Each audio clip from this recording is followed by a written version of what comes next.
Good morning, folks. It's Bob bringing you another School of Love reflection this morning. And one of the things that I just want to kind of give you a little bit of a context on is that I want you to know that I don't think that every one of these things that I'm saying to you is just earth-shakingly profound. What I believe that I need to be doing is reminding you of things that the Lord has already been teaching you or has taught you in the past, but you're not practicing right now. And so that's part of what this whole thing is about. I love the way that Paul reminds the Thessalonian Christians in chapter 4. He says, "Now about your love for one another, we do not need to write to you, for you yourselves have been taught by God to love one another." So we're in the school of love with Jesus. And in that school of love, we're just trying to remind ourselves of what kinds of practices that we need to do to become people who love God well and who love others well.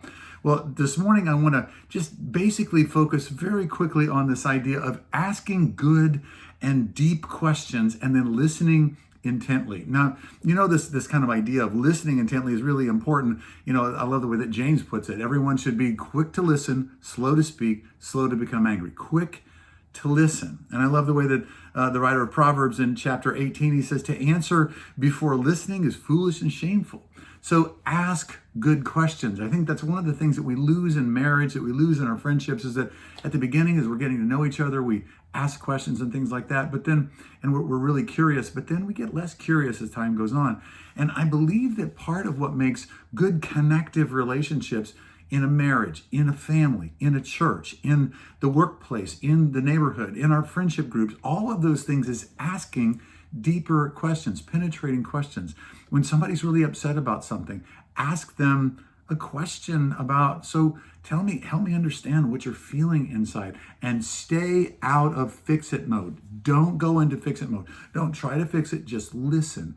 Listen, actively, and with that active listening, make sure that you're connecting with you. Sometimes you might need to say, is this what you mean? I'm not sure I get it. Is this what you mean? They're like, well, no, not exactly, but maybe this. And you listen actively, you engage people by asking really good questions. And I think that it's not enough just to say, help me understand, and then just leave it at that.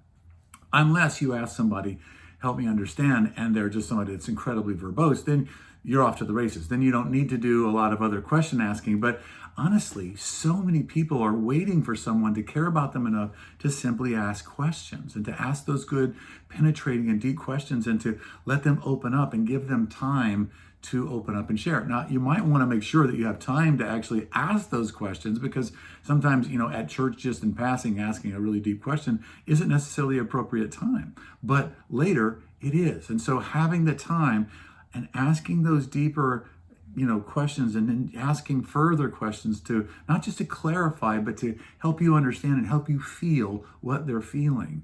I want to know, I want to be with you in this. I want to listen to you actively. Ask good questions, listen well, stay out of fix-it mode. That's our reflection for today. Thanks so much for joining me. I love you. God bless you.